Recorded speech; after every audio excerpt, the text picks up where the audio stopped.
abençoando na pessoa do pastor José Ademir, que não está hoje, e também todos os demais pastores, obreiros, evangelista Isaac, cada um dos irmãos que aqui se congregam, os visitantes. Deus abençoe a vida de cada um de forma sobrenatural. Por certo que Deus tem algo preparado para cada um de nós aqui reunidos nesta noite. Não estamos em vão, porque o Nazareno, o Galileu, já está aqui nos ouvindo, já está aqui com seus ouvidos inclinados a toda a oração e adoração que se fizermos neste lugar. Você que trouxe a sua Bíblia, o texto que servirá de base para a ministração da palavra do Senhor, se encontra no livro dos Atos dos Apóstolos, capítulo de número 4. Atos dos Apóstolos, quinto livro do Novo Testamento, bem fácil de localizar, capítulo de número 4, versículo de número 20. Atos dos Apóstolos, capítulo de número 4 e o versículo de número 20. Deus abençoe o pastor Paulo, Deus abençoe também o irmão Elias, que está no louvor, cada um dos irmãos das suas famílias. Glória ao nome do Senhor. Você que achou o texto, diga amém. Amém. Porque não podemos deixar de falar. Vou ler desde o versículo 19. Respondendo, porém, Pedro e João lhes disseram: julgai vós se é justo diante de Deus ouvir-vos antes a vós do que a Deus, porque não podemos deixar de falar do que temos visto e ouvido, e você se assente com toda a liberdade para ouvir a palavra e adorar o nome do Senhor. Mais uma vez agradeço e louvo a Deus Pai por mais essa oportunidade e tributo a honra, a glória, o louvor, a adoração, a reverência e a exaltação a Jesus Cristo, e coloco-me na total dependência do Espírito Santo do Senhor. O apóstolo Paulo, quando se reporta pela primeira vez aos crentes de Corinto, no capítulo de número 2, nos versículos 4 e 5, escreve que a minha palavra e a minha pregação não consistiram em palavras persuasivas de sabedoria humana, mas em demonstração do Espírito e de poder, para que a vossa fé não se apoiasse em sabedoria humana, mas no poder de Deus. Digo isto porque muito se tem pregado hoje em dia mensagens de autoajuda, mensagens para promover emocionalismo, mensagens que colocam o homem no centro, mensagens que colocam o homem num pedestal, em evidência, mas na simplicidade eu ainda prego que Jesus Cristo salva, cura, batiza no Espírito Santo e a qualquer momento ele há de romper com as nuvens, a trasladar os seus escolhidos pelos 4 cantos dos 6 continentes que compõem este planeta Terra, porque o mesmo Senhor descerá do céu com um alarido, e com voz de arcanjo, e com a trombeta de Deus. Nós, os que ficarmos vivos antes, os mortos serão ressuscitados, depois nós seremos arrebatados ao nos encontrarmos com o Senhor nos ares, e assim estaremos para sempre com o Senhor. Será que alguém tem ainda esta esperança, ou ainda está com o seu coração preso às coisas desta terra? Ele prometeu e um dia ele vem. Esta é a maior esperança da igreja. Para esta noite nós acabamos de fazer leitura em um versículo, 2 versículos do 5º livro do Novo Testamento, o livro dos Atos dos Apóstolos. Este livro apresenta os primeiros 30 anos de caminhada da igreja nesta terra, do primeiro século, sim, a igreja que é uma instituição diferenciada e privilegiada, e podemos assim afirmar que a igreja se trata da instituição mais privilegiada de todas as demais instituições à face desta terra, por pelo menos 3 razões. A primeira razão é porque a igreja foi projetada diretamente do coração de Deus desde a eternidade. Jesus Cristo disse em Mateus 21:43, ao olhar para os judeus, ele disse: por isso o reino de Deus será tirado de vós e será dado a outra nação que dê os seus frutos. É por isso que existem privilégios que são exclusivos da igreja, e não dos judeus e nem dos gentios. Privilégios como fazer parte da grande comissão do ide e pregai, do ide e proclamai, do ide e ensinai, e fazer discípulos de todas as nações. E também a igreja é a única que tem o privilégio de ser batizada no Espírito Santo, de receber esta dádiva, e também a distribuição dos dons espirituais, e também de ser chamada de noiva do Cordeiro, e fazer parte da grande promessa do arrebatamento. A segunda razão é porque a igreja foi confirmada através do ministério de Cristo Jesus. Ele mesmo disse para Pedro em Mateus 16:18, ele disse: Cefas, tu se chamarás Petros, ou Pedro, e sobre esta rocha, esta pedra, eu edificarei a minha igreja, e as portas do inferno não prevalecerão contra ela.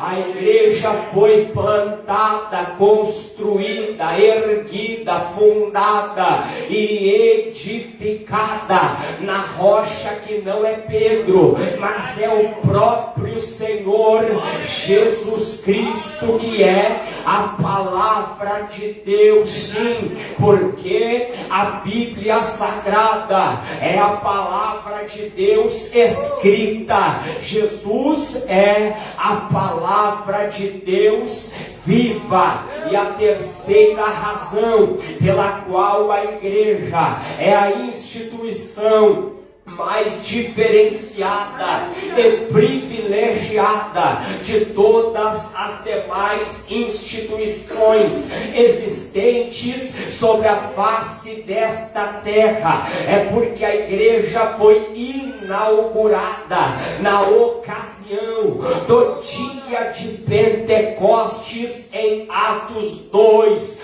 A igreja foi inaugurada no dia de Pentecostes. E quando isto aconteceu, o Espírito Santo desceu sobre ela. E quando o Espírito Santo desceu sobre os 120 crentes, aleluia, ao meditar neste texto, eu enxergo aqui 3 classes de pessoas.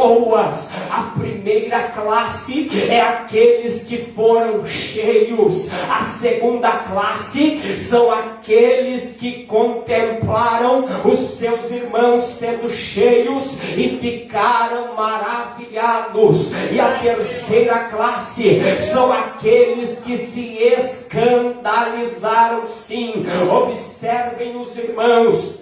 Existiam os 120 que foram cheios e passaram a falar em outras línguas. Aqueles que ouviram e ficaram maravilhados ao dizerem: porventura não são estes varões galileus? E como pode ouvirmos eles falarem na nossa própria língua materna das maravilhas de Deus? E os outros ficaram escandalizados. Eles olharam e disseram: estão bêbados, estão cheios de mosto. A esta hora são 3 horas da tarde e eles estão bêbados. E quando ocorre uma manifestação de Deus sobrenatural, até mesmo hoje, nos dias de hoje, existem estes 3 públicos. O primeiro são aqueles que são cheios, são levantados, são capacitados, são erguidos, são, aleluia, agraciados pelos dons espirituais, passam a falar em outras línguas. Alguns levantam a mão, outros se levantam, outros marcham, outros pulam, outros rodam, outros são cheios, outros são libertos, alguns são alcançados, outros são salvos, outros são perdoados. Esta é a primeira classe. A segunda classe são aqueles que ainda não foram cheios, mas ficam maravilhados ao contemplarem os seus irmãos sendo cheios e começam a abrir a boca para dar glória, para mandar glória para cima. É o aleluia, é a língua estranha, sim. Mas existe, irmãos, uma terceira classe. Esta classe é a classe mais triste. São aqueles que não são cheios, que não ficam maravilhados, mas olham e começam a blasfemar, começam a apontar, começam a maldizer, dizendo: para que tudo isso? Para que tanto glória? Para que língua estranha? Para que fazer barulho? Eu não sei qual é a classe, aleluia, que você se identifica, mas se eu puder escolher, eu quero me identificar com a primeira. E se eu não chegar nesta noite a fazer parte da primeira, eu vou você fazer parte da segunda, eu vou me maravilhar ao ver o meu irmão sendo cheio, eu vou ficar maravilhado ao contemplar o meu irmão sendo cheio do Espírito Santo. Mas se eu não ficar na primeira e na segunda, nem tampouco vou ficar ou fazer parte da terceira. Eu não vou me escandalizar, não. Eu não vou, irmão, porque eu não quero me reunir com meus irmãos num culto como este em vão, não. Eu vim para receber algo, eu vim para ser cheio mesmo, eu vim para ser cheio, eu vim com este propósito de deixar as minhas diferenças de lado, com as diferenças dos meus irmãos, e receber do alto. Mas se eu não ficar cheio, eu vou me maravilhar, porque existe uma terceira classe por aí que não é cheio, que não se maravilha, mas fica escandalizado. Mas deixa eu lhes dizer uma coisa, rapaz: língua estranha não escandaliza, profecia não escandaliza, pular no poder não escandaliza, libertação não escandaliza, cura divina não escandaliza, adorar no grito de glória não escandaliza, levanta a mão pro alto não escandaliza. O que escandaliza é a saia lá em cima, o que escandaliza é a fofoca, o que escandaliza é a divisão, o que escandaliza é crente falar mal de crente, o que escandaliza é levantar uma bandeira política ao invés de levantar a bandeira do Evangelho. O que escandaliza é ficar murcho, ficar gelado,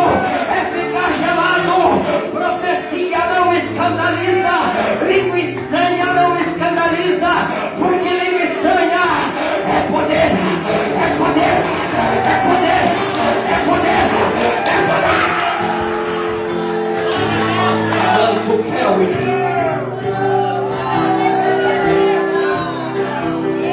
Alamachuri Arabacalamahai, Lamanto Plasto que Repare, Lapasui que Montria. Este livro vai nos apresentar, ou nos apresenta, a história da igreja que foi inaugurada a partir de Atos 2, quando os 120 receberam o poder do alto, a virtude do alto.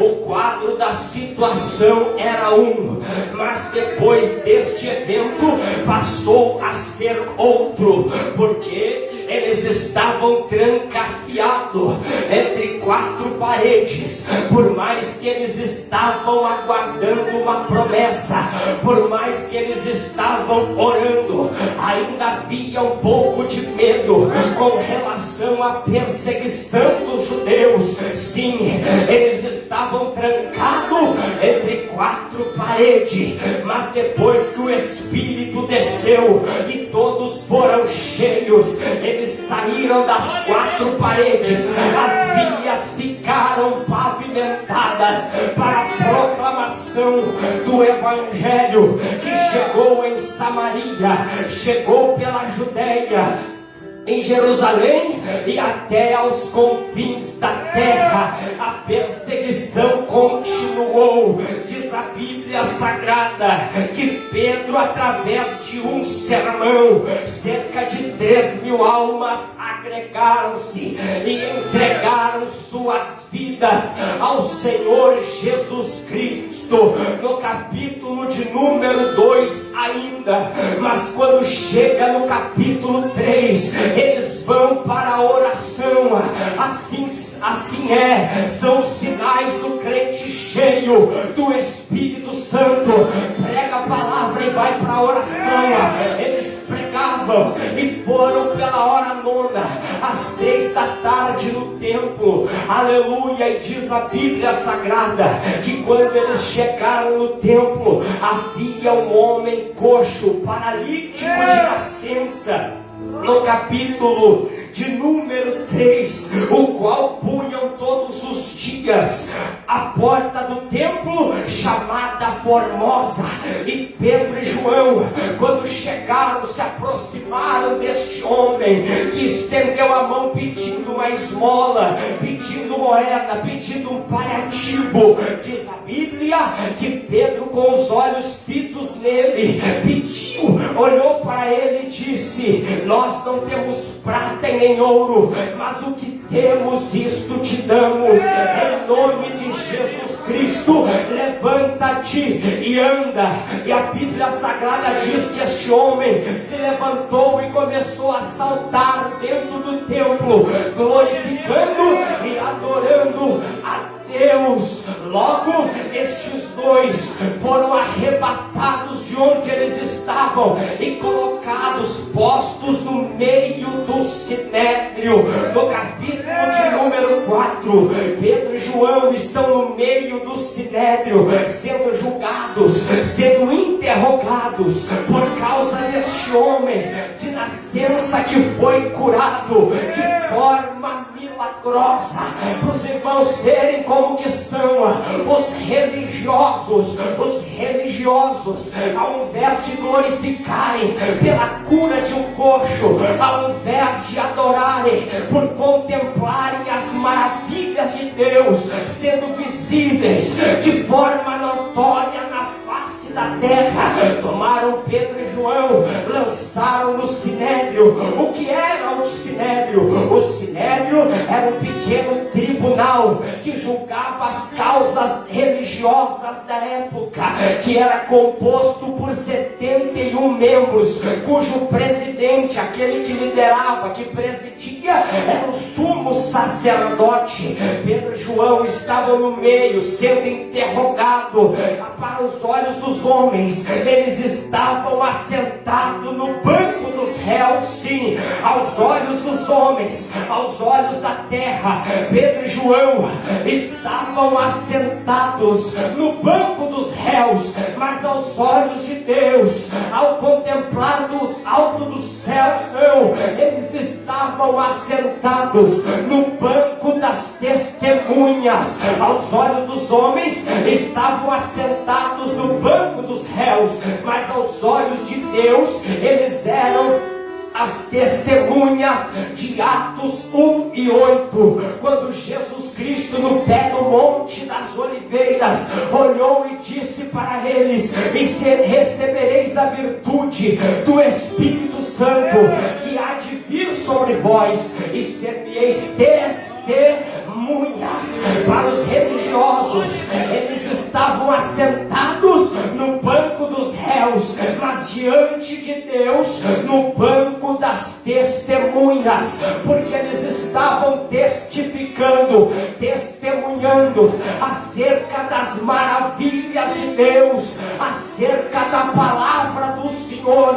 Quando eles disseram, aleluia, em Atos capítulo 4, no versículo 19, respondendo, porém, Pedro e João lhes disseram: julgai vós se isto é justo diante de Deus, ouvir-vos antes a vós do que a Deus, porque não podemos deixar de falar daquilo que temos visto e ouvido, porque não podemos. A ordem dos religiosos, do tribunal, do sinédrio, era para que Pedro e João não falassem mais do nome de Jesus, porque o nome de Jesus, alguns estava salvando, alguns estava libertando, alguns estava prosperando, alcançando, mas o nome de Jesus, ao mesmo tempo, a outros estava incomodando. É por isso que Jesus Cristo disse, quando olhou para os seus filhos: e sereis odiados de todos por causa do meu nome. Eles estavam sendo odiados por proclamarem e falarem do nome de Jesus. Deus, mas a resposta deles foi essa: porque não podemos deixar de falar daquilo que temos visto e ouvido. E o que Pedro e João tinham visto? As maravilhas de Deus. E o que eles estavam ouvindo? A palavra do Senhor. Assim aos olhos e o coração, aleluia, os ouvidos do crente tem que estar atento à voz de Deus, e a sua visão, aleluia, tem que estar, aleluia, contemplando as maravilhas do Senhor.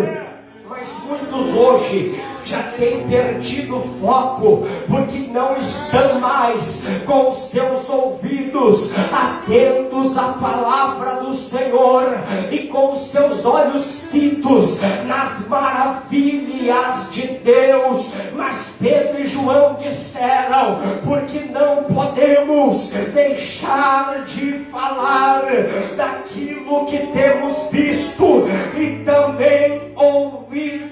São dois homens que contemplaram de perto das maravilhas de Deus. Quem está sentado no meio do sinédrio são dois homens que andaram 3 anos e 6 meses com o mestre. Eles contemplaram o mestre fazendo e realizando as suas maravilhas. Eu começo a imaginar estando eles juntamente, aleluia, com os 10 há mais de 2000 anos atrás, quando Jesus andou sobre esta terra, e certa vez ele disse para os seus discípulos: convém que o Filho do Homem padeça e morra nas mãos dos pecadores, mas ao terceiro dia ressuscite.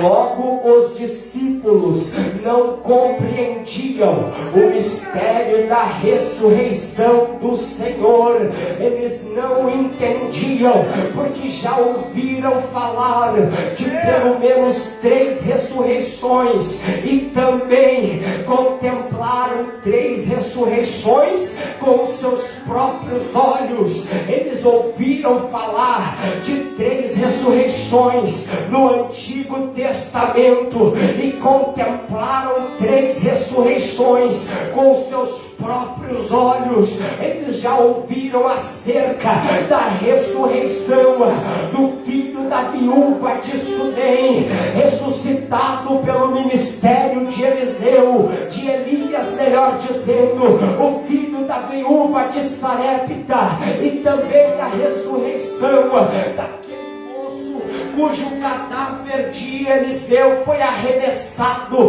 os ossos de Eliseu foram arremessados sobre o cadáver deste moço, e ele ressuscitou. Eles já estavam contemplando, eles contemplaram 3 ressurreições também, como a ressurreição do filho da viúva de Naim, de Lázaro, amigo de Deus, e também da filha de Jairo. Todos estes ressuscitaram, mas depois morreram, depois provaram a morte. Não entendiam eles a ressurreição de Cristo Jesus, não entendiam eles o mistério da ressurreição, aleluia, do Filho de Deus, porque eles pensavam que Jesus iria ressuscitar, mas depois iria provar a morte novamente. Então eles, por eles não entenderem o mistério da ressurreição de Jesus,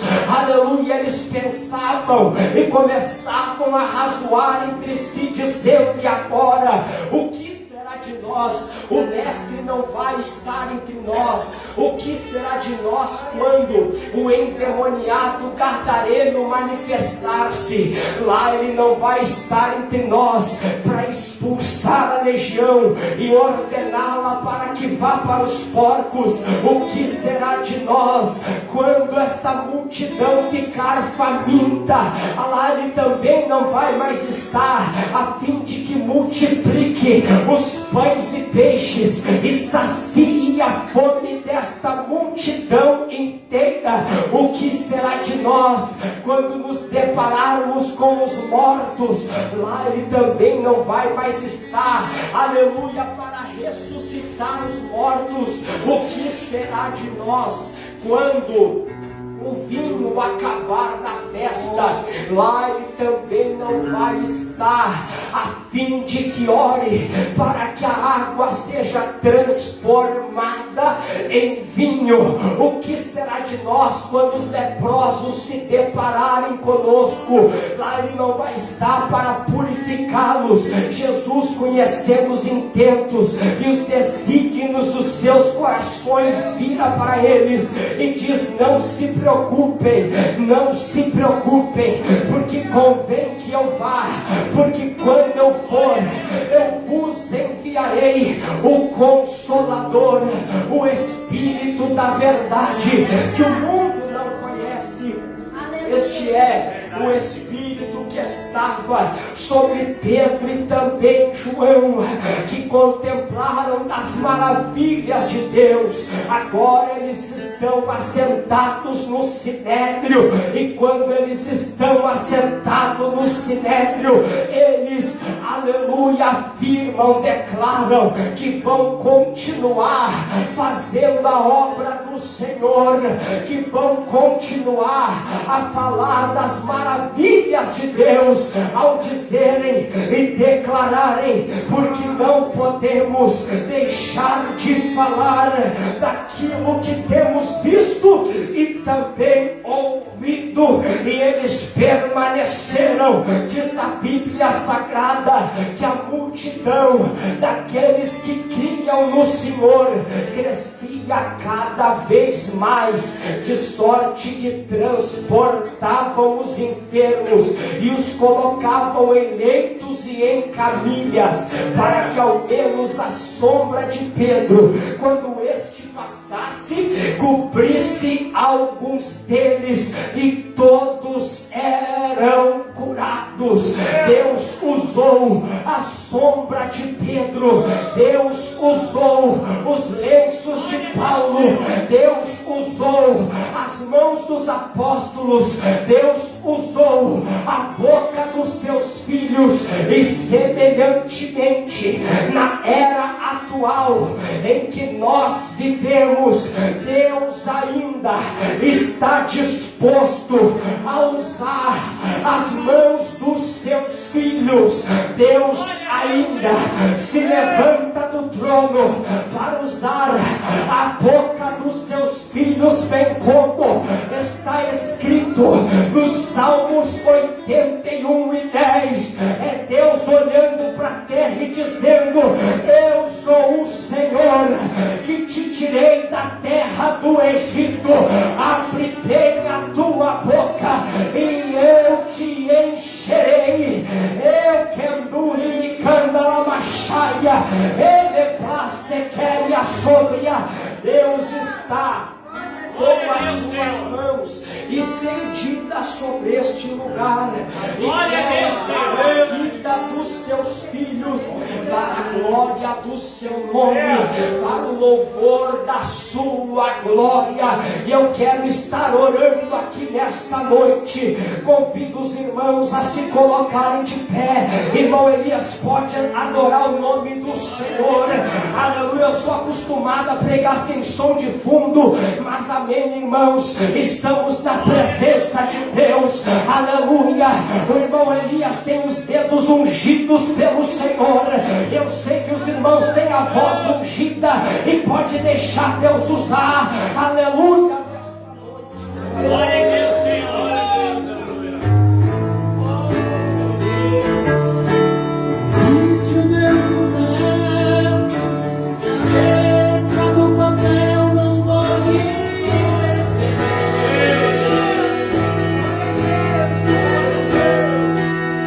Não dá pra imaginar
está orando no nome de Jesus. Se alguém quiser receber uma oração, se alguém precisa de uma oração com a unção, com óleo, os irmãos podem passar na frente. Se alguém quiser entregar sua vida para Jesus, vamos orar no nome de Jesus Cristo. Pai, nós estamos nesta noite na tua presença. Eu te agradeço, Senhor. Obrigado, meu Deus, por mais uma oportunidade que o Senhor nos concede, aleluia. Vai quebrando todos os laços de Satanás nesta noite, Senhor, aleluia. Jesus amado, vai estendendo as tuas mãos sobre a vida dos teus filhos aqui hoje, nesta noite, Pai. Aqui está o teu filho aqui que passou aqui na frente. Eu começo a colocar a sua vida nas tuas mãos. Eu começo a interceder agora, Senhor. Vai dando graça, vai dando vitória. Orepassura, bacanta, labachaia. Deus está neste ambiente e Ele quer te renovar, Ele quer te encher. Labassura, bacanta, labai, labassura, bicanto, ribaxéria. Oh Deus Todo-Poderoso.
Senhor, minha adoração, te mandou, Senhor.